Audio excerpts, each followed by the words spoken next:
My screen. Okay, welcome everyone to the Voices of Impact, the ScholarUP Alumni series. This is Ep.1.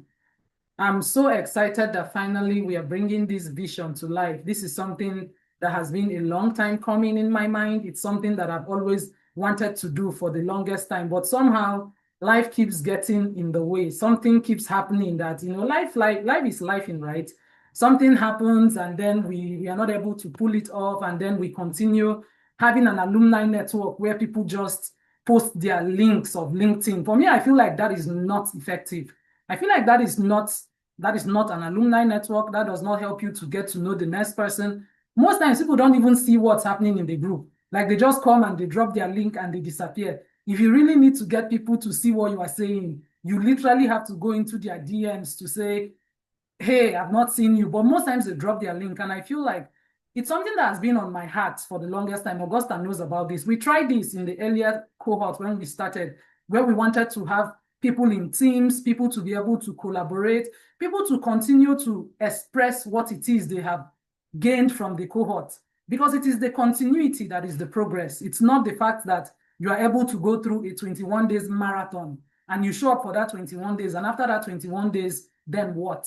So I try the best I can to keep tabs on everybody as much as is humanly possible, right? I'm one person. I try to keep tabs, I try to check in, but I feel like this would be a great way to build a community where we can actually have this monthly meetup that is not about me coming to coach you, about me coming to talk to you, but about the people within the community coming to tell us about themselves too. Of course, I'll tell you a little bit about ScholarUP, right? Because it is ScholarUP that has brought us together. But my goal is that each month we'll have 3 speakers that would speak for like 10 to 15 minutes each, and then we'll make our announcements, ask questions, keep everything within 1 hour. That's my goal. My goal is to have an impactful webinar that will be 1 hour long. So it's not too much time commitment. It's not too much. It's not a drag. It's not something that you feel like, oh, I have to invest too much time. But it's a touch point. It's a check-in for us to keep getting to know each other little by little. So that said, do I need to introduce myself? I feel like all of you know me, but I'm going to introduce myself still because friends of ScholarUP are also here. We are making this an open, like a showcase, right? It's a way for us to invite more people in to come and get to know our alumni, let them hear what you're doing, let them get to see what we are doing, right? So my name is Dr. Amaka, and what I do now, of course, I'm a professional life coach. I'm certified to do this, right? But on LinkedIn, most of the time you hear me talking about purposeful personal branding. I tell people to be visible for the right reasons. And I'm a professional development coach, US grad school coach. This is actually where ScholarUP started. We started ScholarUP specifically targeting students who are trying to come to the US for school. And over time, I realized that it's not enough that you have these stellar grades. You also need to know how to build your confidence. You need to know how to sell yourself. You need to know how to position yourself strategically. These are all skills that nobody teaches you in the classroom. That's the honest to God truth. Some of us, personally, I have lost a lot. Yesterday, we onboarded cohort 15, and I was telling them a story. I said I've lost a lot personally from hiding myself, from shrinking myself, from saying, oh, I cannot be so proud because, when you say I am this person, then people will get offended. I have lost a lot from it. And if there's time in the end, I'll tell us a quick story. But for now, I want to stay timely. But my career, actually, I'm an ag tech specialist, right? So I'm Dr. Amaka. I'm actually a doctor of horticulture. I got my doctorate degree last year in horticultural sciences. And I share this intentionally because I'm trying to let people know that it is important to be clear on what your identity is, even as you build a personal brand.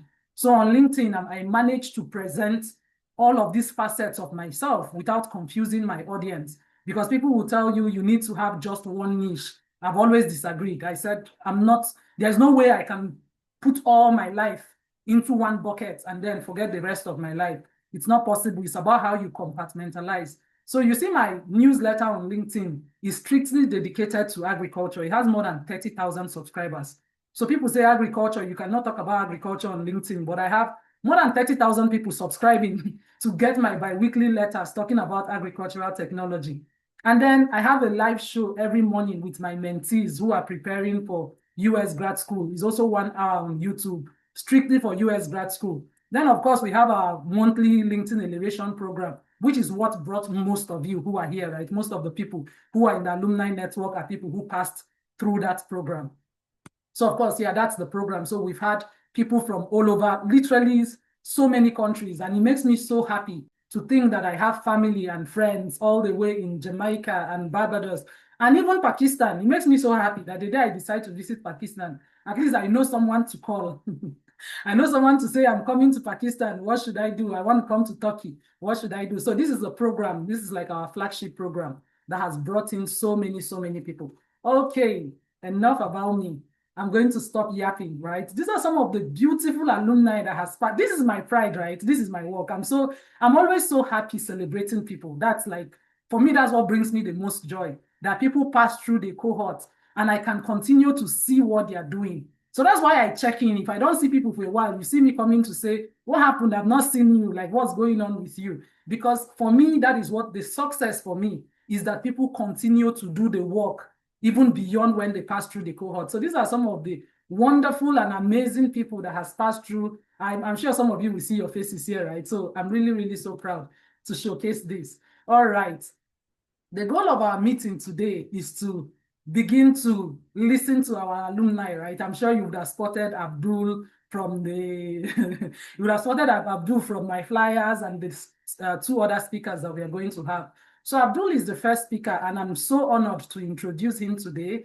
Abdul, he has a very heavy name, right? Abdulhakeem. So I'll stick to the first one.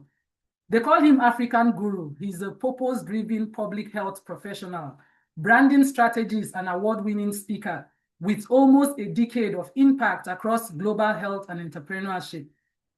He helps visionaries transform ideas into influence, monetize their skills, and build magnetic brands that command attention. His story is proof that purpose pays. With this, please, with all the love emojis, I want to see love flying. I'm going to stop sharing now so that Abdul can come on stage. I want to see a lot of love flying on the stage. Let's welcome Abdul with all the thunderous love and attention and hearts. Let's give him all the love. Let me add more love to him.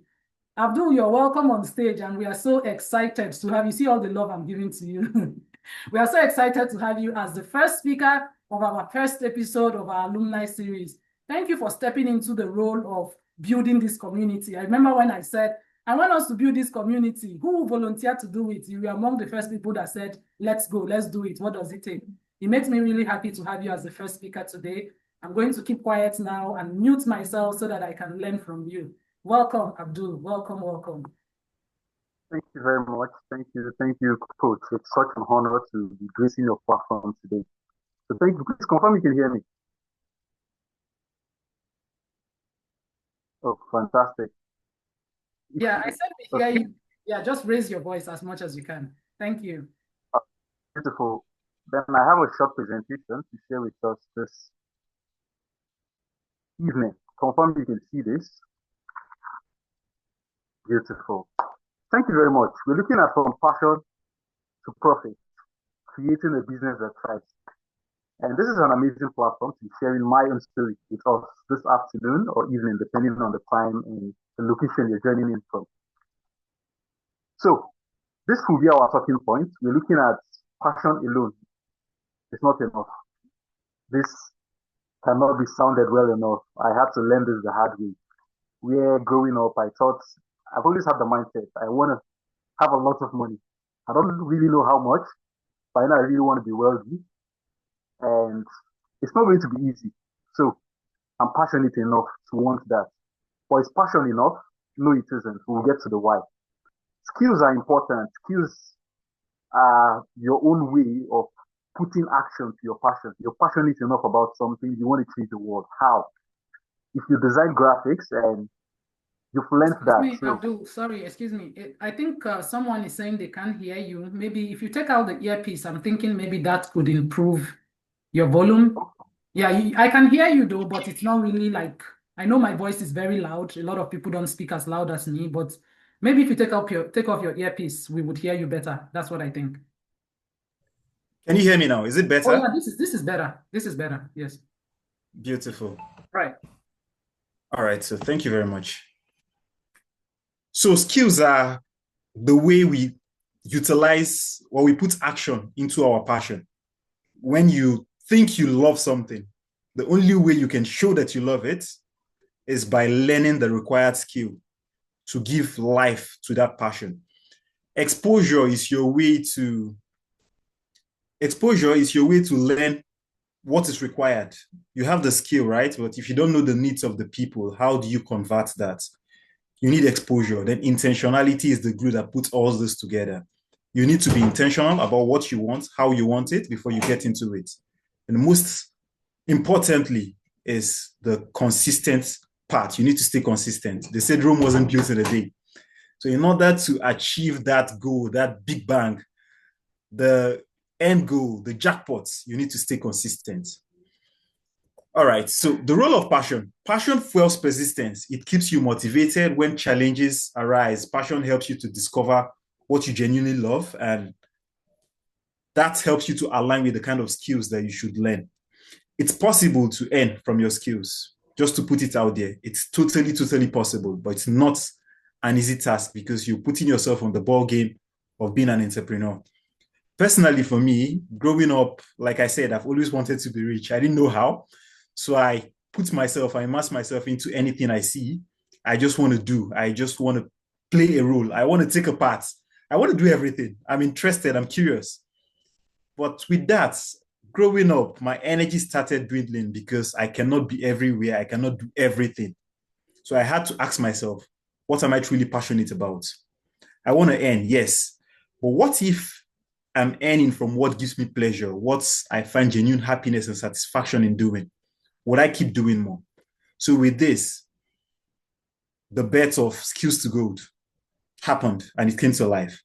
Just as an idea, how do you earn from your skills and passion? And with Skills to Gold, we registered a company, African Guru Academy. And Skills to Gold have been in existence for over 3 years. We've been able to reach audience across 4 continents with our monthly webinars, tailored coaching, mentoring, and the likes. And we've had businesses that have started and they're scaling just because an idea came to life. And we fuel that passion. So it's important for you to know that if you're passionate about something, all you need to know is it's possible if you give the life to that passion that you have. All right, having said a bit about passion, let's talk about the role skills play in bringing passion to life. Skills brings structure to passion. You need to develop expertise. Like I said, I wanted to earn from my own passion, and that gave birth to Skills to Go. But in Skills to Go, the existence, for it to exist and thrive, we needed a lot. I need to understand operations. I need to understand creativity. I need to understand branding. I needed to be able to work with a group of people because it's not just me. I can't bring that to life just me. So I learned communication skills through Toastmasters International. I learned a lot through volunteerism. I got to network with people that has helped to introduce me to bigger communities because you cannot do it alone. I learned emotional intelligence and a whole lot other skills that I had to learn in order to bring the passion to life. Now, after the skills, then exposure. What has exposure done for me? Alone, you can do so much, but together, there's no limits to what you can achieve. Within the community of Toastmasters, I've gotten to meet a lot of intentional speakers. Tolulope, who is an amazing speaker that will be coming on call shortly after me, is someone I met in the community, and we've done a lot. And there's still a lot more that we plan to do in the nearest future. Our one and only coach and doctor that's hosting us tonight, I got to meet her through the power of exposure, right? And that has expanded my network, my own community. I'm speaking on the community tonight. That's the power that exposure play in helping you grow, helping you to network, helping you to learn, meet mentors, have access, basically, seek opportunity and stretch yourself. So that's the role it plays. In your immediate community, there's only so much that you know. There's only so much that you have access to. How many clients can you reach within your own short community? Or imagine the power of expanding to more and more and more. I have the mantra, let's do more. So strategy, aside from being passionate, learning the skills and having exposure to gain access to bigger communities, network, mentors, coaches, and the likes. Strategy is important. Who is your audience? If you start and you're talking to everybody, it's important, but it's just news in the background. So you need strategy to know who your audience is. Who are you talking to? Who do you want to solve a problem for? If you don't know whose problem you're solving, everybody's problem is no one's problem. So you need to niche down and understand who have that particular challenge that you want to solve. For Skills to Gold, we reach out to undergrads, the youth corps members, young coaches, professionals, creatives that are in the space. They're doing a lot, or not streamlined. They don't really know what exactly they want to do, right? Or they know what they want to do, but there's no clarity. So that's our target audience. So who is yours? If you can identify your target audience, it makes it way, way easier. It streamlines your marketing efforts. Your branding is more direct and the likes. So you know the exact problem that you're solving. Then the power of intentionality. Intentionality is the compass. If you're not intentional, every other thing is wasted. You wake up today and you decide, oh, I'm a medical doctor. I think I want to go into the space of curative medicine. Let me help people to do ABC. Tomorrow you wake up and you say, oh, no. Today, I think I want to talk about hygiene. Next tomorrow you wake up and you say, no. I think I'm interested in marketing and branding. You're confusing your audience. Most importantly, you're confusing yourself. So be intentional about what you want. If you want to hit a jackpot, if it's clear what you want, there are different routes to the end goal, but be clear enough about what you want. Be deliberate. It guides your choices, your investment, and it helps you to create a balance between your passion, the skills, and exposure that will get you to the targeted destination. And this is my own formula for making it right, for hitting, for converting, taking that skills, aligning it with your passion, and making profits out of it. The first is you need to be passionate enough about something because it's difficult. And it will get difficult. It will get more difficult. If you're not passionate enough about it, you're going to throw it out the window. At some point, you feel like, I beg, who sent me? Right?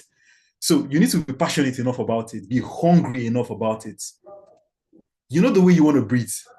If you are that hungry, there's nothing stopping you. There's no village people that will stop you from achieving it. Then learn the required skills.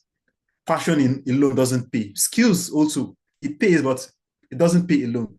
So blending your passion plus skills to give life to that passion. Gaining the right exposure to mentors, coaches, communities, and the likes. Having the right strategy. Be intentional and multiply all of this by consistency. Your vision will become a reality. So as a call to action, don't just dream, build. Find your passion, sharpen your skills, seek exposure, apply strategy, stay intentional, and above all, stay consistent. The power lies in the consistency. If the people that built Rome started and they felt like, this is taking too long, let's stop, Rome will not exist today. If you're building your brand and it feels like you're not making the money or it's stressful and you decide to quit, your story would end in a history that could have been, but never built. So stay consistent, stay active, and stay pushing. And that targeted goal will be achieved. I am rooting for you. This is my own fair piece, and it's back to you, our able moderator. Can I see some reactions? Can you please? Thank you. That is so wonderful. Are we here really? I see that I'm the only one that is encouraging the speaker. It's very important when somebody is speaking and they say something that lands, you give them a reaction, right? That's the way to make a live event interactive. You don't just take it in. Thank you so much, Abdul. That was such a wonderful presentation. And I love the call to action. Don't just dream, build. I always start all my presentation along those lines. And I tell you, everything I teach you is not going to mean anything unless you say, let's put the game plan into action. You find your passion. If you're not passionate enough, then of course, there would always be a reason to quit. Thank you so much. Thank you so much for that call to action. Thank you so much for your wonderful words of wisdom. If you stop sharing now, I'm going to introduce our next speaker. Oh, wow, I'm so excited to hear about the beauty of imperfect words, right? That's such a wonderful topic. So I'm going to introduce the next speaker.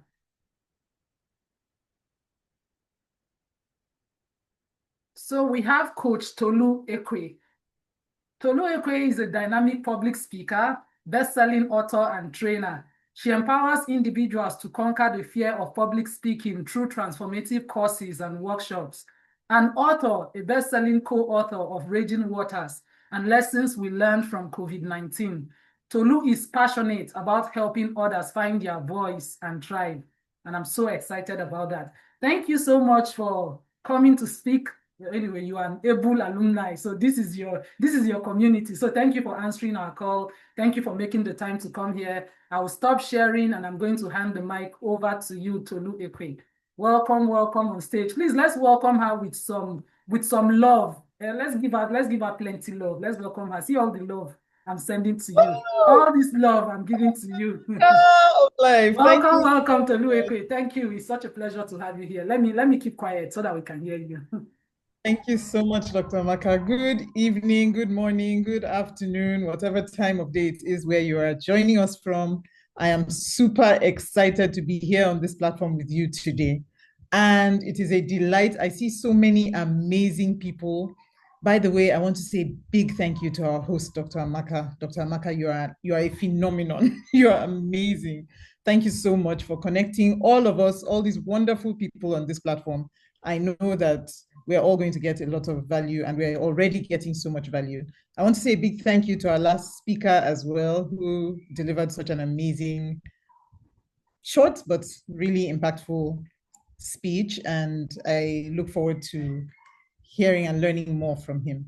By the way, Dr. Amaka's platform, I want to encourage, if anybody has not yet taken part in the Elevate Your Professional Presence on LinkedIn challenge with Dr. Amaka, please endeavor to just start preparing for cohort 16, because I was in at least 2.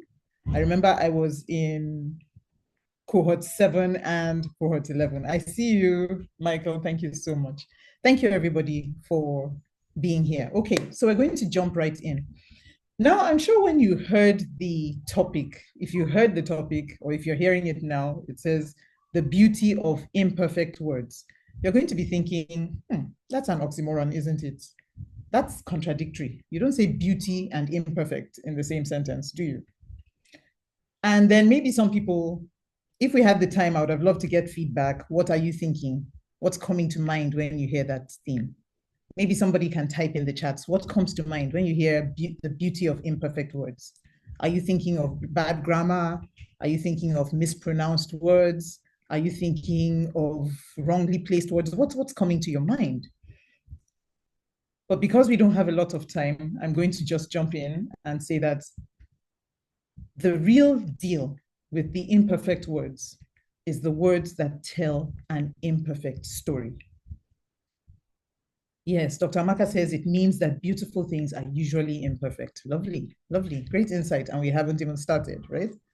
So many times when we want to tell our story, when we want to connect with an audience, when we want to connect with people, we are thinking of how to put it as perfectly as possible. We want to put our best foot forward. We want people to love what we are saying.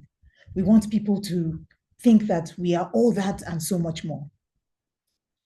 But the reality is that even if you are offering a course, you're offering a training, you're offering a product, you're offering some kind of service that is going to change people's lives and is going to make them experience some phenomenal impact, you need to be able to connect the dots with the pain. And what do I mean by that? I'll give you a story. So the very first time I showed up on LinkedIn actively, and you know how it is for many of us who sign up on LinkedIn, don't know what it's about, and just, let's see. But then it was years later that I decided, let me even get more involved. And I joined in on one audio room. There were audio rooms at the time. I entered this audio room and I'm listening to them talking about storytelling. And on the spur of the moment, they asked for volunteers to share a bit of a story, a relevant story. And I unmuted my mic. And I shared this story from my childhood. I don't remember exactly what I shared or how I shared it, but it was about me being about 5 years old, seated at the base of a high stool and narrating to the audience how terrified I was as I was hearing the loud voices of my two favorite people. Whatever it was, by the time I was done in my 2-3 minutes, people were so impacted because they could relate. It was a pain from childhood. I was no longer in pain. I was no longer in that fear, but they understood because every one of us understands pain, and pain is not perfect. Down the line, I started this audio room. In fact, it was because of that first conversation that someone reached out to me, Eni Osong, many of you may know him, and we got started on this audio room talking about marriage, talking about connection, talking about relationships, and people were connecting and people were really impacted by those rooms. But I distinctly remember one room where I took the chance and was a bit more vulnerable and shared my pain with relation to my mother. Now, my mother had been sick for 5 years, had deteriorated from dementia, long story. And meanwhile, she had died 2 days after my baby was born. So I talked a bit about that pain and how it impacted me. And again, people reached out. People understood that. Because here's the thing. If all you do is show your shine, if all you do is show how wonderful you are, how beautiful life is for you right now, people are going to clap for you. People are going to doff their hats. People are going to say, wow, well done. But not a lot of people can relate to that. Let me ask you, how many of you would feel like you can rub shoulders with someone who has a perfect life? They're married to the love of their life. They are in perfect health. All their families has always been and will always be well. They've never lost anybody. They've never had to cry. They'd love to. How many of you would understand that person and feel like, hey, that's someone I want to sit down and have a cup of tea with? If that's you, please let me see some indication, some hearts for that. Okay, I don't see anything. So I take it, it's either you're not hearing me or you don't like that person. So let's try someone else. So instead, you're sitting with someone who says, listen, I've been through so much difficulty. I've been through so much pain. There was a time in my life when I did not know where my next meal will come from. But today, I make money even in my sleep. How many people are feeling like, okay, now I want to hear more? Let me see hearts. Okay. Okay, no hearts, but thumbs up. That's good. Oh, thumbs up, plenty thumbs up.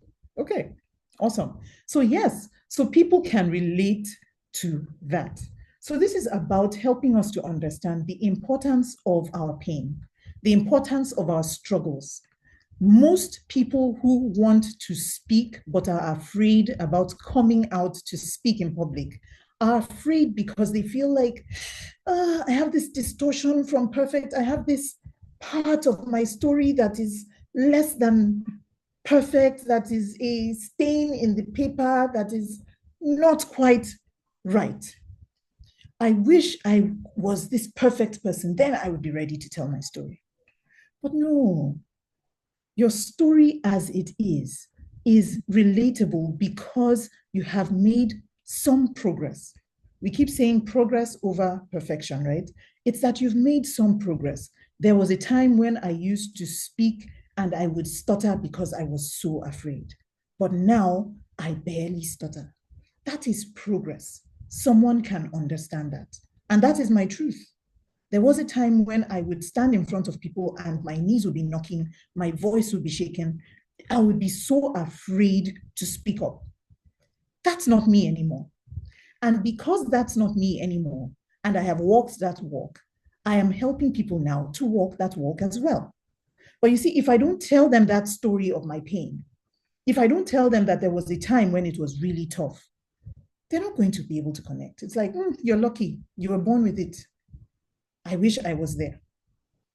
So it's important for each one of us to understand that. Perfect words are rare. Perfect life is uncommon. What most people can relate to is some degree of struggle, some degree of pain. And so please, everyone who's listening, If you think about your story, those exams that you wrote, Dr. Amaka talks about it, those exams that you wrote that you didn't get in, or those applications that were rejected, those attempts that failed, those steps that made progress and then it looked like, oh my goodness, you have a setback. Those are gold, because those are the very things that are going to help you to connect with someone who is where you used to be, someone who is struggling where you have now overcome that hurdle.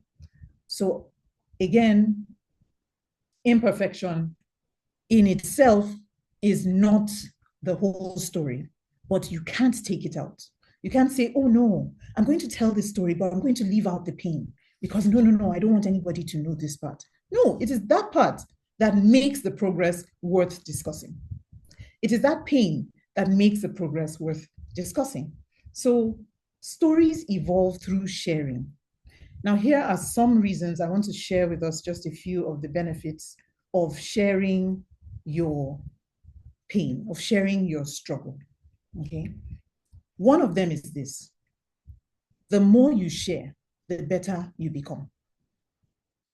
Many people, when it comes to speaking, public speaking, we're thinking, I'm not good enough just yet. Let me wait, read a book, study a program, download a video, sit in my house, watch movies until I get better. No, you get better by doing. So one of the benefits of starting even when it looks like it's difficult is that you are accumulating data. One day you're going to show that first video where you were stuttering, where you couldn't look at the camera, when your voice was shaking, when you were even trembling and sweating. You're going to be able to show that video and say, this was me then, this is me now. So it's part of your journey, and it's why you'd be able to help someone else down the line. But if you do not start with your imperfect self, one, you do not get the benefit of a backstory. Two, you do not get the benefit of those 10,000 hours, because if you read books like Outliers, you find that you need to put in the time and put in the work till you get better and better. I started this journey of public speaking about 3 years ago actively, even though in many ways passively I had been doing different things around public speaking. But actively, I find that I have become better and better as I have pushed and done over and over again. And so that's what I want to encourage you to do as well. Don't just rush out and do one speech and, whew, I've ticked that box for the year. I'll see you again in the next 3 years. You won't make much progress that way. But if you take every opportunity to speak up in public, for those who are afraid of public speaking, for those who are afraid of sharing their story, the more you speak, the better you become. So this is essentially what I wanted to share. The other things, including that, clarity emerges with motion. The more you speak, the more clarity you get with what it is that you're trying to say, all right? And so many other points I could share, but I don't want to hog the mic. And so we'll stop here and just say that I'd encourage you to follow me on YouTube. I talk a lot about public speaking on Speak Life with Tolu, Ekwe. And back to you, Dr. Amaka. I want to say thank you very much. If anyone has any questions or would like to reach out, please, can we have those reactions? Wait, let me give you some love. Let me give you some love, some red hearts. Thank you, Tolu. That was wonderful. If your public speaking is still shaking, if you are still doing ums and ahs, and when they call you to speak, you're shaking, this is the person you want to reach out to, right? You see, public speaking is a skill that all of us in whatever industry is going to cost you. It will cost you. If you don't know how to speak and assert and speak your mind, it's going to cost you a lot, so many times. I'll tell you a quick story before I keep going. I think I'll write that as a LinkedIn post coming very soon. Recently, I went to Walmart to buy groceries, and I love nuts. So I saw one is $3. One bottle of the nuts is $3. Three, $6. I was like, okay, nice deal. I can get 3 for the price of 2. All of us we love a good deal, right? And then when I went to check out, I see that they charged me $9 instead of the $6 that was on the queue. Honest to God truth, I was almost walking out because in my mind, if I go back, these people will look at me. Is it just $3 that you are going to hustle? And the me of not long ago would have been too shy, too like, oh, what will people say? You know, I'm going back to go and hustle for them to rerun my card. But then something snapped in my head and I'm like, are you for real? You advertised this thing for $6, and now my receipt is saying $9. I matched back confidently. I was so proud of myself. I'm already excited about writing that LinkedIn post. I was so proud of. I went back and I'm like, hey, lady, I see that you charged me $3 for each, and it's $9. And what they on the queue, it says on your whatever where you're advertising your granules, you said it's 3 for $6. She looked at me in a weird kind of way, and I looked at her weirdly back, like, you said so, it's my $3. And she had to run the card again. That's the proudest $3 I've ever retrieved in my life. And I share this story at this moment because confidence comes with practice. It's not something that you are born with. I loved Tolu's take, where you see people who are doing things confidently and you feel like, oh, lucky them. Oh, this person is so lucky. They can do all of these things. They can create all of these things. They have all of this audacity. That's not the truth. It's a skill that they built and they learned over time through pain, through public embarrassment, through just willing to do it shaky, do it afraid. So thank you, Tolu. That was that talk really touched my heart. Because I share my stories all the time, because I tell people, don't think this is who I was even 5 years ago. It is something that came with a lot of mentoring, a lot of learning, and today you have this opportunity. Make sure you reach out to Tolu. Make sure you reach out to Abdul. The whole purpose of this networking session is so that we get to know each other even deeper. I want us to go beyond that surface level of you comment on my post and I comment on your post, and I don't even know what you do. I don't know the resources that are within the community. I don't know who I can reach out to and say, hey, Tolu, how far that your public speaking thing? I know we are all both in the ScholarUP. Is there a way I can join? Is there any discount you can give me because we are in the same community? These are the kind of collaborations I want to begin to see. Thank you so much for coming up. And I have the honor to introduce our last speaker. Our last speaker for today is Coach David Adeoye, who has been like a grand patron of our LinkedIn Elevation program. Like literally, Coach David is just like, I'm just going to stay in the program month to month. He comes and he says, my coach, we are going to the next cohort, and it makes me so happy to have him. It makes me feel like the way he has supported our work, which I'll still talk about in the end with our conference coming up, a couple of announcements when we close. But for right now, let me just introduce Coach David Adeoye. He's your unfair advantage. Let me shift this. Unfair advantage and ultimate game changer. Maybe he will explain to us what that means.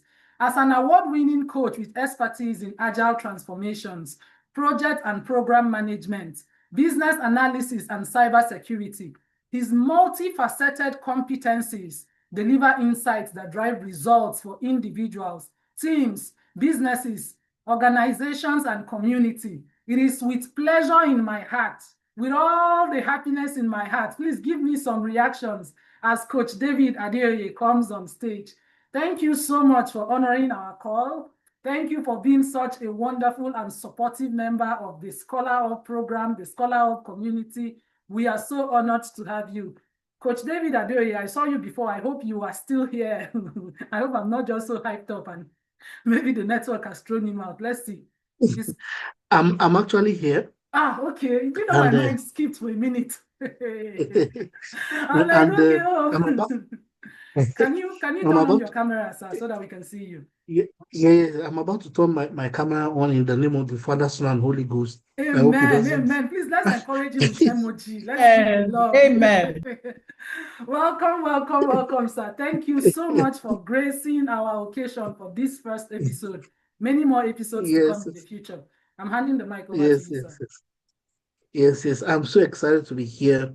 Hey, Coach Amaka, thank you for this $1 million opportunity. I wish when I was starting my career, I had this kind of conversations, or I had someone that put me through this. And Dr. Amaka, I always tell you, I'm a stark raving fan of what you do because I see the heart and the spirit behind it. I'm one of the strongest champions of Black wealth and success. I think the Black community all over the world is poor because we cannot collaborate. I don't think we are poor because of lack of anything else. We're just poor because the Black man cannot collaborate. The Black man, I think we're still trying to crack collaboration. The Jews, the Indians, the Pakistanis, the Lebanese. I actually did a model during my MBA where we looked at the amount of money available in economies and how much the Black race is packing back home is so sad. My good friends, we have a long way to go. We have a very long way to go. And to surprise you that the Jews don't pay mortgage the way we do. They buy cold cash down. 10 Jews, 20 Jews will come together. They will pay money until everybody pays the deposit off.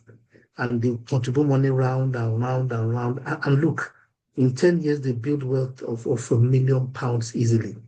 I'm looking forward to us having those kind of things among Nigerians, Zimbabweans, Africans generally, and Caribbeans, Afro-Caribbeans. I asked a few friends who live in the West, who've been here 20 years, some 30 years, some elderly friends. They told me they tried. Somebody will just cut away the money. Someone, after the contribution gets to a certain, one 70-year-old man told me, he said, just get 10 friends together, begin to contribute £1,000 each of you. He said, the moment the money gets to £10,000, say he wants to see what will happen. By the time you go from 10,000 to 20,000, he said, well, by the time you get to £100,000, seldom can you cross £500,000 or something will happen. So, Dr. Amaka, I'm a fan of what you're doing because it's an opportunity for transgenerational wealth. It's an opportunity to build a network. Africa remains poor because of lack of the inability to collaborate or not having what you call collaborative intelligence. And I start by saying I salute you, Dr. Amaka, and all the ScholarUP guys. I see you all in the room. I'm totally excited. Abdullah, let me call you Brother A. Abdulhakeem. Abdulhakeem. I don't want to call you something that your name is not because I can let me manufacture name. Oh, God bless you. I am totally excited. Thank you for sharing.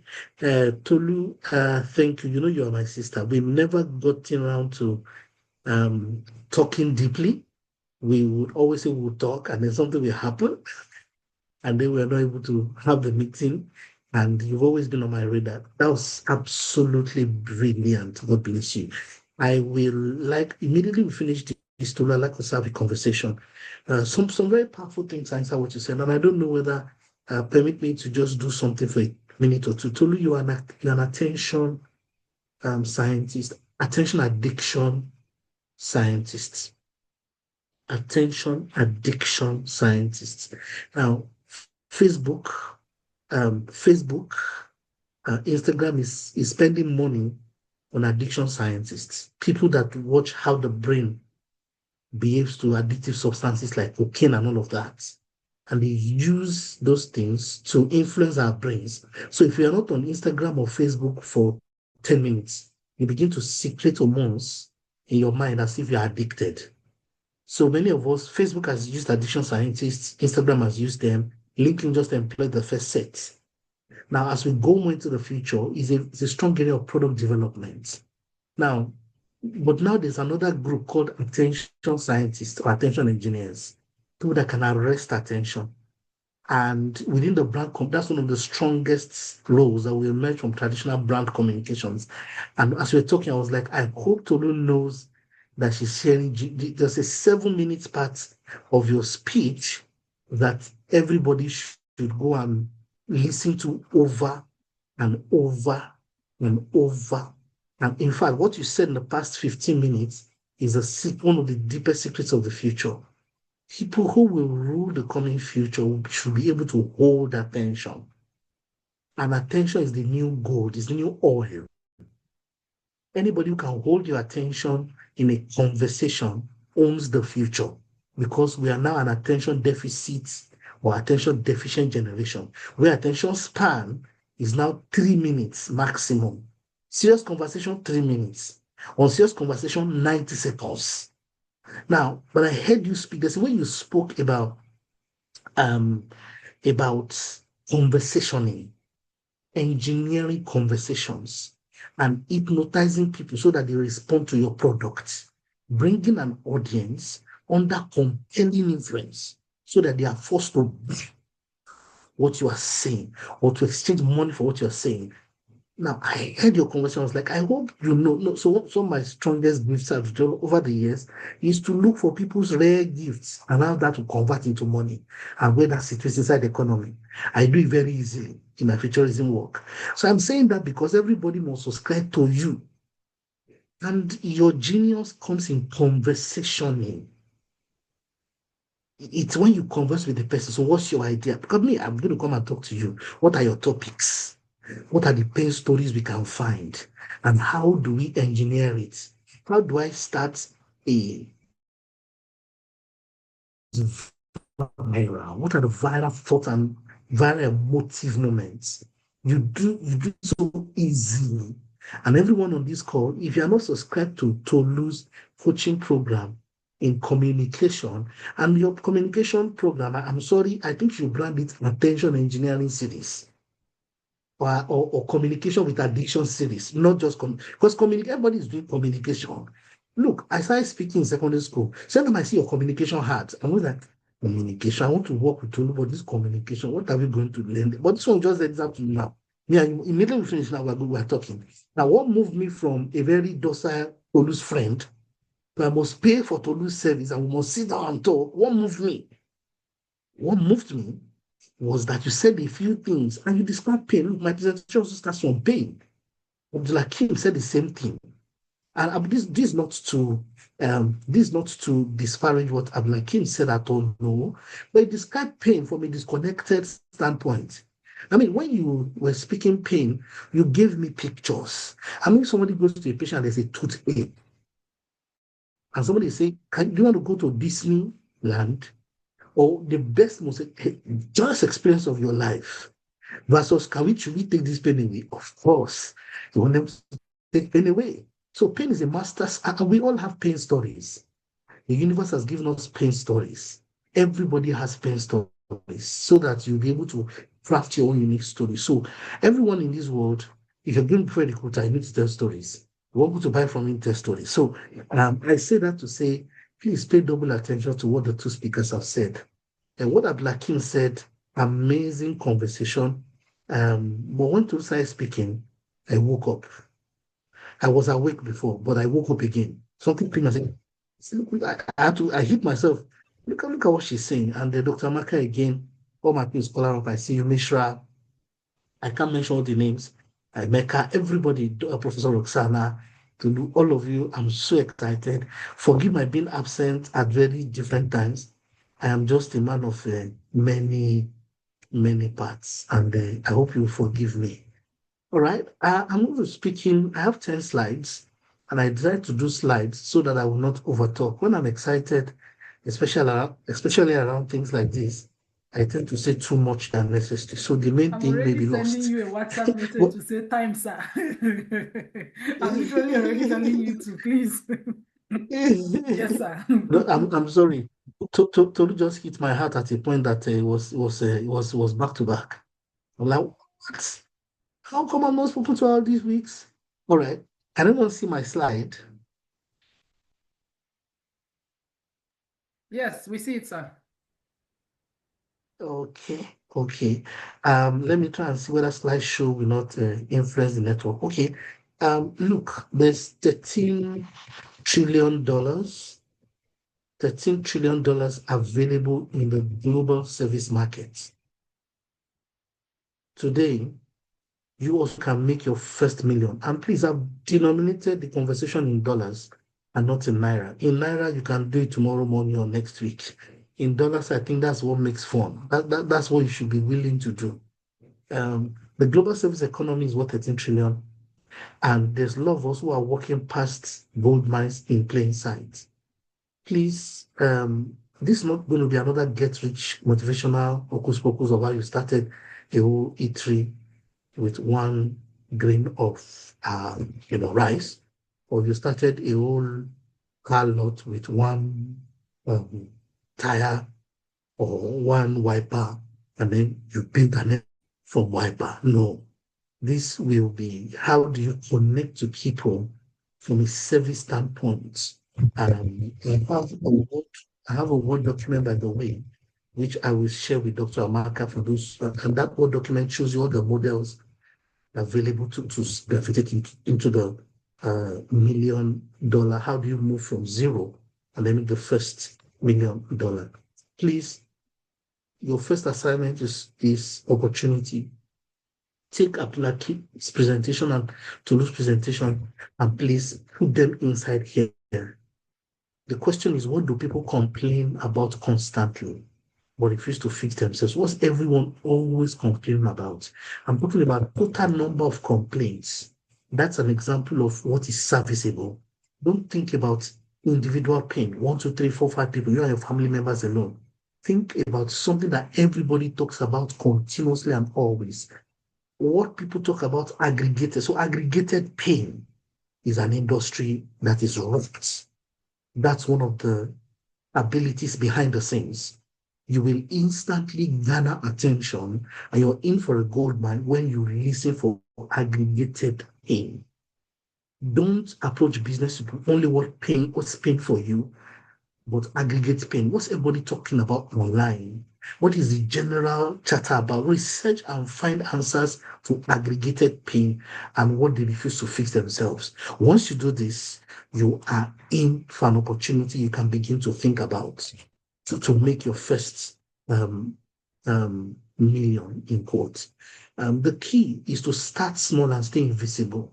You don't go because you want to build a business, you want to build a lifestyle that's huge. There are many things that I don't have, and I've used this over the years. It's okay to be underestimated for a while. I see many people on LinkedIn who are not, I mean, this is somebody, you see people on LinkedIn who have not done anything. If you see the profile and what they are putting forward, and then you have the first conversation with them, and then you are totally tired. Look, at every point in time, there's still the advantage of appearing weaker than you really are. It's because you give yourself the permission to learn and grow. You see, obscurity gives you the advantage of perfection. It covers you for a while. It's okay to be invisible in quotes. Don't over make noise so that you're over promising and under delivering. Make sure that you put your energy on the first paying set of customers at the beginning, people that will exchange value. Let that be your first. You know, in the age of the internet, and there are also virtual offices now, and also co-working spaces. You don't need the fancy office. Some people will start a business and you see their first Excel sheet they share with you. Oh, they want to have a fancy office here, so a fancy thing there. No, no, no, no, no. Go for value delivery and the first paying customers and at almost zero costs. And that leads to what do you do really well? What do you do really, really well that you can deliver at low cost, high pain, aggregated pain, and you are talented to fix it, and the economy and infrastructure is ready for you. Those are the things to try to work on. Abdulhakeem said it. Use your existing skills, free tools. You can hire very affordable, talented freelancers are available on all the online platforms for the things you can do well. You see, from day one, don't think about yourself alone. Oh, I cook well. Because you cook well, it's not sufficient for you to now start cooking business and you're all alone. You're the cook and you want to post on Facebook, on Instagram. It's okay to start that way for the first paying customer. Start the first 10 briefs of let's say you cook very well and you've gotten your 10 gigs. You need to think about somebody to help you with your social media presence. You need to get a photographer who will take, there's a friend of mine who says photogrammer, you call photographer, photogrammer. He was, oh, where's the photogrammer? And I'm always laughing at what's photogrammer? It's someone that speaks through pictures. There are people that when they take picture of this your yam and this your pepper soup or this your rice or this your beans, this thing you're doing with your hand, there are people that are gifted to position angle. There are people that they know how to hold their breath when they take picture. You feel like eating the food. And then they have to post it on social media.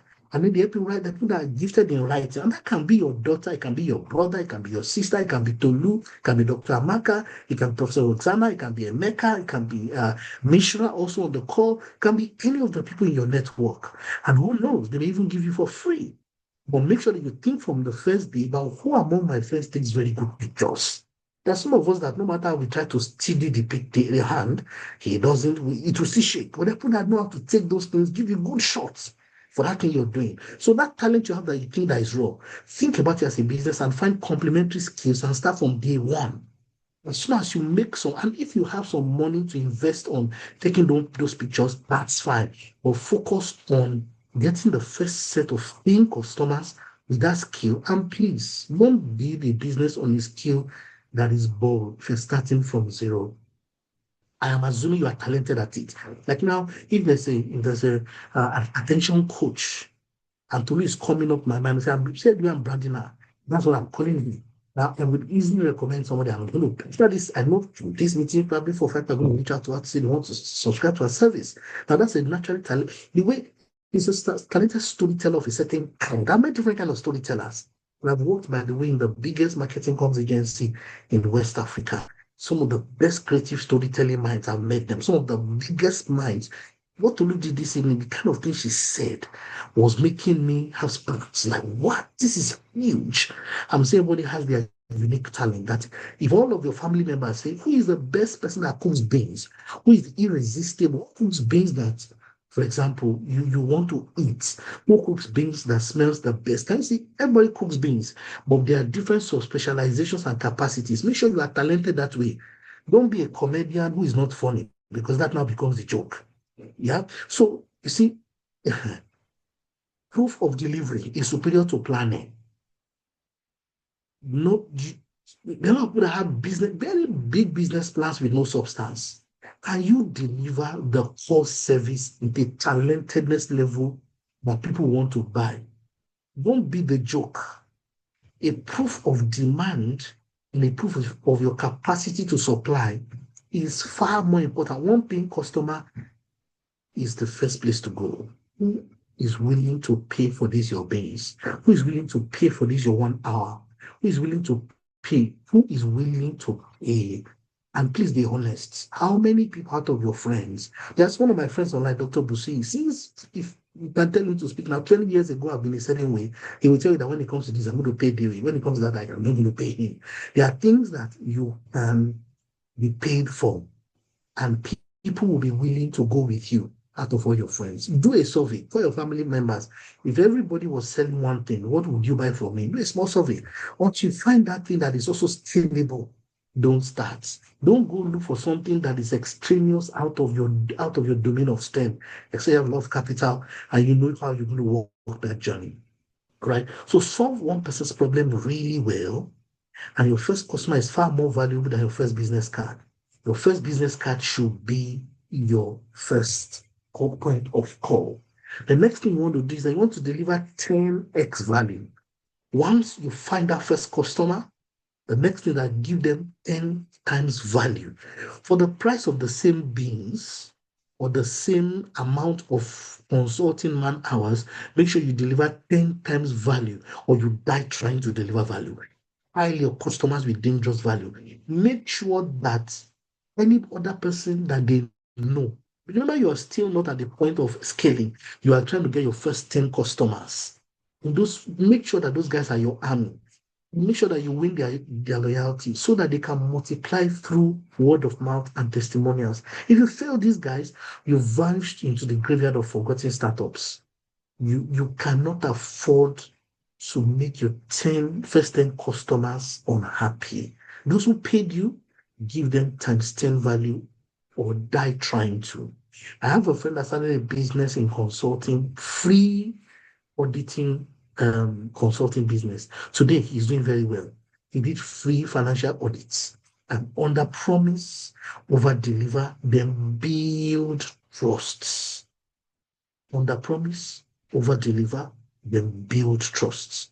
You see, Pricewaterhouse shows that 89%, that is 8 out of 10, 9 out of 10, arguably, customers deflect after a single bad experience. one mistake can kill months of relationship building. If you do very well, referrals will give you some of your highest compared, and on the surface, referrals is the most effective. Social media, okay, paid ads, okay, hold out, paid ads. But at the end of the day, referrals give you more value and builds loyalty more. If I hear somebody telling me about your product or service, then I'm willing to buy. Look at the way I spoke about Tolu now. That's because I've seen her work at a distance. But for the first time, whatever happened to me, my mind just opened to what she was saying at a different level because I could hear something else inside what she was saying. That kind of feeling, make sure that you connect with your customers and your service delivery gives that story and that vibe. I think I want to be done in about 5 more minutes maximum. You see, as soon as you have your 10 customers and your mastered value delivery, you want to go automate, which means, you see, you cannot now afford to be chaotic because you want to grow beyond the traditional 1, 2, 3, 4, 5, 6, beyond 10 people. And remember, let's take Nigerian Naira, for example. 20 people who pay you, is that 50,000? Yes, 50,000 Naira. I hope my mathematics is correct. 2 persons will give you, if your price is 500,000 Naira, 2 persons will give you 500,000. 4 persons will give you 250,000 Naira. If you want 5 people to give you a first million, that is, if it's in Nigeria, you're thinking 200,000. And if you are thinking of some good numbers, you want to make it very affordable, then 50,000, 10 people will give you 100,000, 100 people that pay, 10 people that pay 100,000 will give you 1 million Naira, and 20 people that pay 50,000 Naira will give you 20 people that pay 50,000 will give you 1 million Naira. Once you cross that, once you approach that 1 million mark, depending on number of customers, once you cross 10 customers based on your pricing model and everything, start documenting because you may lose staff. The earlier success you may even forget. Document your everything. Nebulous documentation. How do you do this? How do you bring this from the freezer? If, for example, it's cooking, each of the processes, step 1, I marinate the beans overnight. If that's what it is, or barbecue, you're doing barbecue. And then after which I do this, and then I do this, then write it down. Document ruthlessly. Because don't be trapped in founder's prison where you cannot take holiday from your business. When you document it, it becomes a repeatable, at least a manual. You can choose to take some of it out and hide some of it. And if you have a trade secret, you may want to hide something that you do behind and then supply it. For example, I know someone in the fast-moving consumer goods industry. What she does is that she has some spices that she's the only one that can mix it. So she would mix that at the central place, then send it to the different outlets. But my point is, make sure it's documented somewhere. Number 2, automate. When you can use technology, begin to think technology. And then hire strategically. Surround yourself with people that are smarter, sharper, hungrier than you, and who really are bringing value to the business, and more importantly, have the same value system as you. They are bringing value to the business and they have the same value system as you, or people that have the same value system necessary for your success. Hiring is very difficult, and you must actually hire from passion. I am one of those who think that you should hire people before you need them. So build relationships. For example, if I ever need someone as an attention engineer, let's say I run a very large business and I want to do I have a sales team, for example, in attention management and how to build conversations that lead to business. Tolu has come into my catchment. Abdulhakeem has come to my catchment if I want to motivate people about how to turn any idea into business. If I'm doing something, business process, business development processes, I'm going to bring him in. Anybody who I see who needs Dr. Amaka's products, I'll always bring in. What's my point? Be a people collector. Watch people's gifts and talent when they're doing it. As well, on LinkedIn, I'm observing people. There are people, Emeka, for example, is a very strong community organizer. There are people, so Alexander is a very excellent teacher and trainer, especially of mathematics. Now, that's a big deal. If I ever have any need for these people, when it comes to, I want to publicize my books, any your song is someone I always call. Beyond the money, they do it very well. So as you're making your posts and living your life, they're people looking at you, and when opportunities come, they will come your direction. Scale with strategy, not ego. Your ego has nothing to do with it. Oh, now I'm a CEO of 25 people. Oh, we're now 100 people. That thing can kill you, make you look for the wrong loans. Um, Expansion is a very strong knife edge. If you move too fast, you could bleed out. There's even how to manage 5 people. There's how to manage 2 persons. There's how to manage 1 person. There's how to manage a team of 10. They're all very different. And there's how to manage 1,000 people. If you can hire, you can overhire beyond your management capacity. In fact, there is a school of thought that says you can only manage 5 people effectively. Some people say once your unit gets bigger than 20 people, you probably are not, you need second line managers. In fact, from about 8 people, you're going to feel the weight of management. Supervising people to ensure that they do quality work can take its toll on you. But I put excuse me, that people say things like, well, I now manage 50 people. I won't tell you about my pain story when I tried to manage more than career and what I learned about sub managers who manage others. Right, smart scaling requires discipline, time, and strategic thinking. I will leave you to please read this horizontal scaling, which is adding services that serve your existing customer base so that you can increase the share before expand market share. Vertical scaling is move up markets, meaning that you begin to charge higher. Horizontal scaling is more services, while vertical scaling is get more premium, charge higher. But some of this requires some think through, some branding. I mean, the same you who used to sell something, for example, let's say 100,000 per piece or 50,000 per piece, now you want to start collecting 250,000 per piece. Why? Why should I pay that kind of money? Would you say economic adjustment or cold? Will you say economic adjustment, cost of living adjustment? Why should I pay that kind of money? That's the point. You need to build more value, and you need to think: do you want to do more services or become more premium? Because either way, there are trade-offs, and there's the meaning, and there are business strategic implications, and that means that you want to look for partnerships.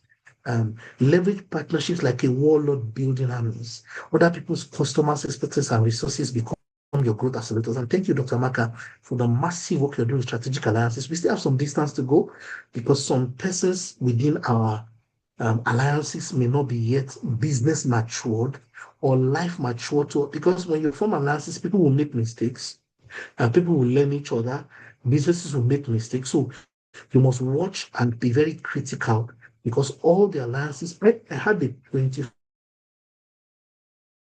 a couple of friends and I were trying to do a conference together. And I brought that relationship very, very serious. I built that relationship over 25 years. My good friends on the call, my 2 other friends messed up that relationship. And it was a very hard lesson for me. You need to watch both sides. Watch your business and watch whether those alliances are ready for your business and vice versa. And let people make their mistakes and be themselves around you so that when the opportunities come, you plug the right person with the right level of mistakes. There are things that are very costly to you. You build it over a long time. And it's your sweat and your blood. You must plan how you enter into alliances. Okay, there's a 5% cleaning startup in the UK here, and they did £1 million in arrears in 3 years. They franchise ruthlessly. These particular guys are somewhere in Essex in the UK, and they have cleaning franchise with 5 cleaning organizations. Because of that, they scaled higher. What this person did was to be bringing cleaners from Europe in the days of um, the alliance between the UK and just forgot about my mind now. Brexit. Brexit broke the European alliance apart. Now, this person in those days was bringing very cheap and affordable labor and was able to service on behalf of 5 different brands. And in 3 years, she and I was back because it's a woman I met in a particular conference, she did 1 million pounds, that to 5 different big global cleaning organizations that subletted to them. My internet is all right. Please, you need to master money flow or get crushed. You need to determine what is reinvestment rate, what percentage are you plowing back into the business. Number two, what is cash flow? What amount of cash will you continue to flow? I must have a dashboard, and there's a lot. You probably need to do basic accounting. You can use ordinary Excel all the way to very sophisticated ones like Sage and all of that. But in the beginning, these two things, what are you investing back into the business? How much cash are you going to have? You see, profit is a mirage, cash is survival. You must track both profits and cash. What is the cash I have at hand? I don't want to be stranded. What are my reorder levels? What do I need to buy? What's my production rate? All of those things are simple things you need to think about. Now, this is the last slide, second to the last one. All right, just a minute. You must adopt the millionaire mindset, which is long-term focus, a lot of excellence. You must focus on problems that you are trying to solve, or the bigger problem per time, or the bigger idea, or the bigger picture. And the bigger the problem you are solving, the bigger the check that you can write yourself, or you're able to start. That's the point as a CEO. Now, rapid adaptation. You must find the means of listening to the market and be able to adapt as you build higher. And a £1 million journey or dollar or naira journey starts today. What is your opportunity? And is it big enough? I know people talking about it. Is it a point that is generally common? Can you weave a story around it? Is the economy ready for it? Are there systems that can make you that can help you trap that opportunity? Then get your first customer, which is very important. Then scale. Number 4, execute ruthlessly.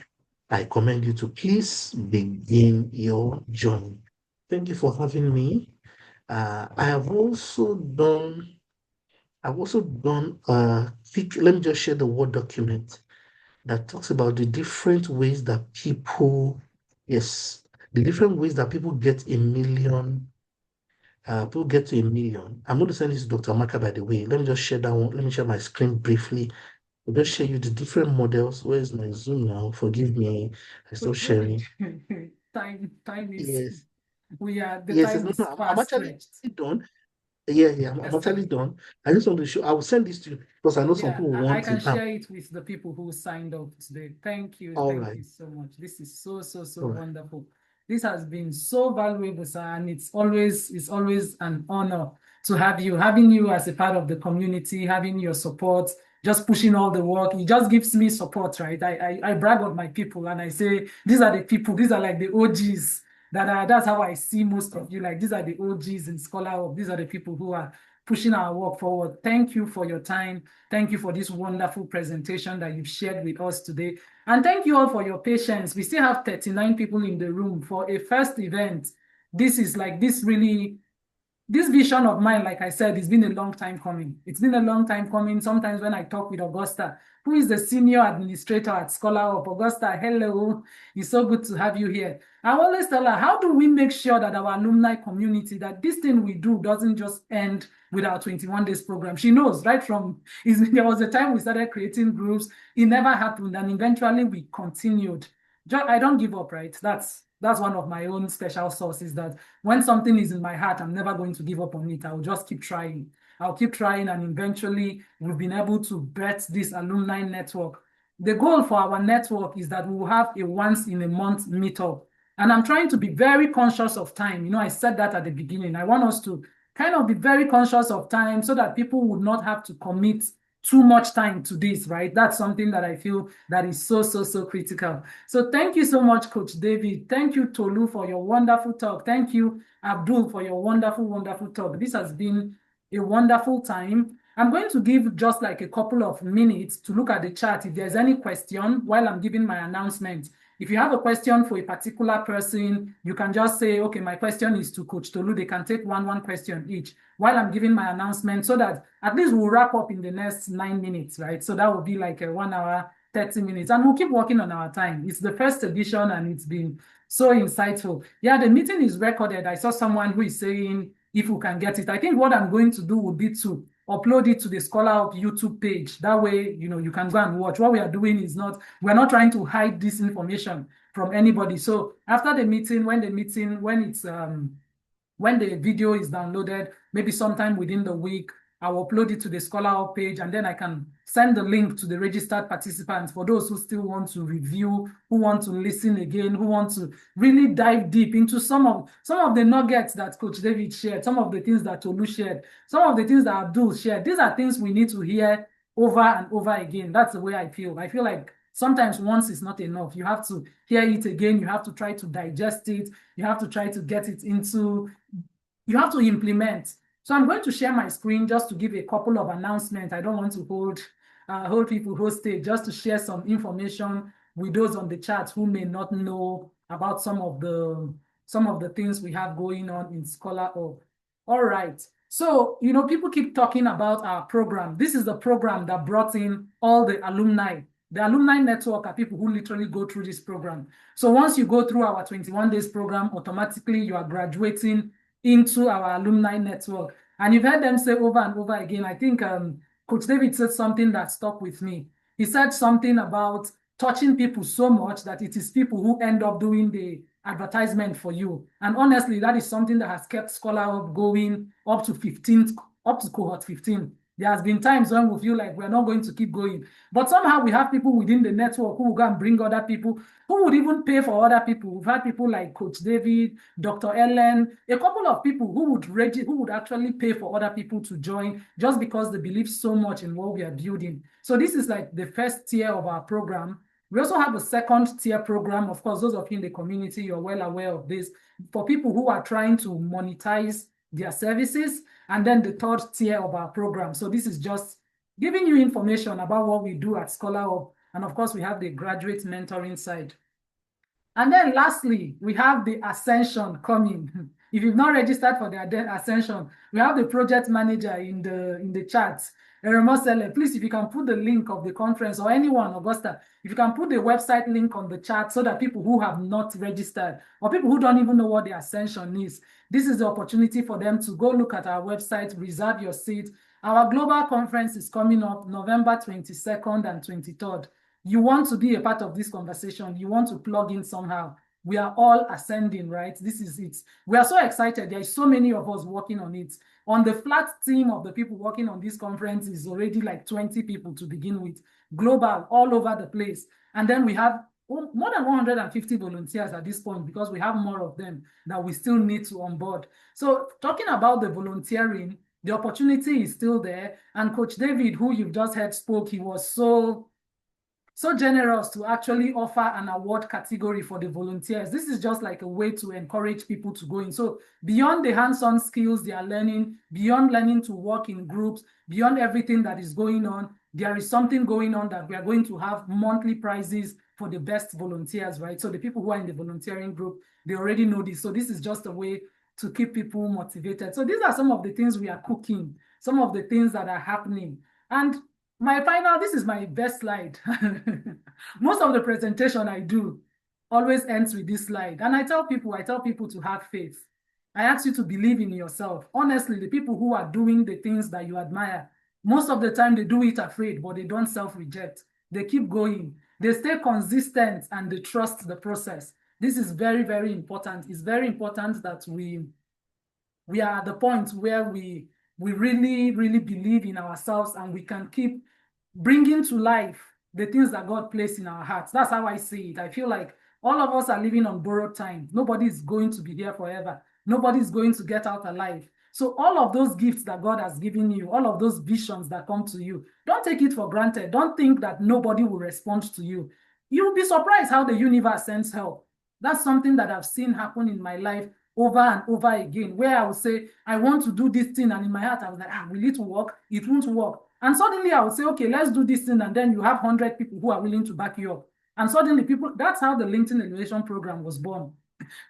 15 months ago, we have Dr. Augusta, we have Emeka, we have people who were in the first cohort who are literally still pushing the vision. And it just comes from one person saying, let's do this thing, let's get started. So if you're not taking anything away from this wonderful meeting today, it should be that you should be willing to bet the ideas that are in your heart. Be intentional about growing your network. Your network is not going to grow by itself. That is something that I have understood over time. Abdul emphasized that, Coach Tolu said that, Coach David said that. It's very important. It's very important that you are in the rooms where conversations are happening, that when people start thinking about a skill, they will think about you. You hear people say over and over again, oh, join Coach Amaka's LinkedIn Elevation Program. You don't pay people to say those things. You see me talk about Coach Tolu's public speaking. She doesn't pay me to say them. It's just that you've seen the person do the work. You've seen the person do the work over and over, that once that thing comes to your mind, you say, this is your person. This is where you should go learn this skill. So I thank you all for showing up today. I don't see any questions in the chat. We still have like 3 minutes. If there's anyone who has anything to say, now will be a good time to say it before we wrap up.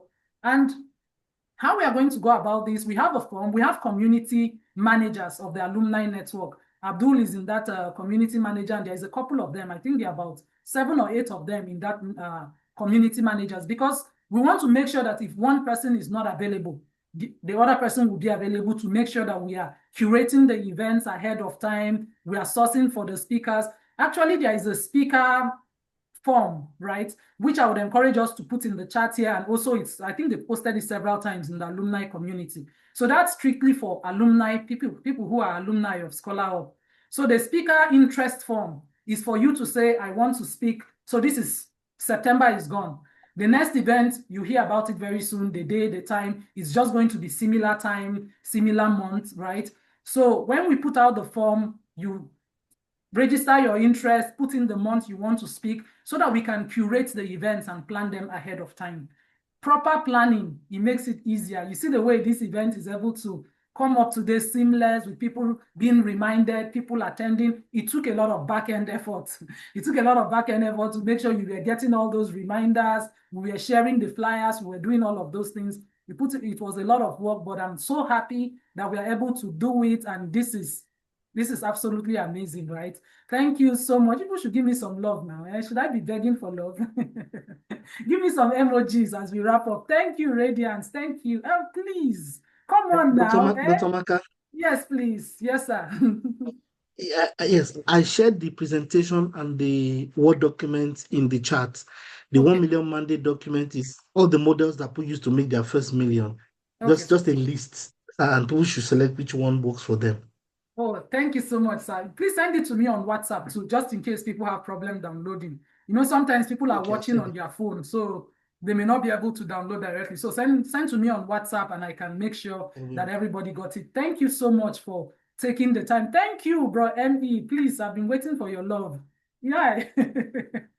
Thank you so much. And I'm sorry we went beyond the time stipulated. We'll continue to work on our time. 1 hour, 30 minutes is not too crazy. It's not too crazy, but I'm also a stickler for let's kind of keep things on time so that we can keep it going. Let me see what they're saying in the chat. Gospel says, thank you so much, and thank you to the amazing speakers. It was insightful. Okay. And Segi Lola says, thank you, Dr. Maka. Many thanks to the speakers. Thank you all. Thank you so much for the kind feedback. Thank you all for honoring our call. Expect that this is going to be a monthly event, same time, similar time. So be expectant. It's part of, once you have gone through the LinkedIn Elevation Program, you are part of the alumni network, you have the opportunity to speak. I'm not going to be selective and say it has to be this person or that person. If you're willing, we'll see how we can line up our speakers so that people have opportunities to share what they do. They have opportunities to get people to patronize them for what they do, and have opportunities to just expand their network. That is the entire goal of what we are doing here. Thank you very much. God bless you. It's 11:30 on the dot, my time. I'm already late for church, but it's fine. I'm going to be running away. Thank you all. God bless you. Would you be kind enough to turn on your camera? Let's take picture. You know, this is something that I like to do most of the time. Yeah, thank you. Please, let's take family picture. Bro Mishra, are you in a good position to help us do family picture? Because me, I don't know whenever I do it, it doesn't work. I don't see the picture. Yeah, let's take a quick picture before we go. Thank you. Oh no, you're not available to take a picture. Okay. I can do it. All right, thank you, Tolu. Yes, please help us do pictures so that we have memories. It's good to always have family pictures. That's what I think. We have plenty Plenty family pictures. Yes, let's go ahead so that we can go. Thank you. Let me know. Let me smile so that I will do my smile. Okay, everybody say cheese.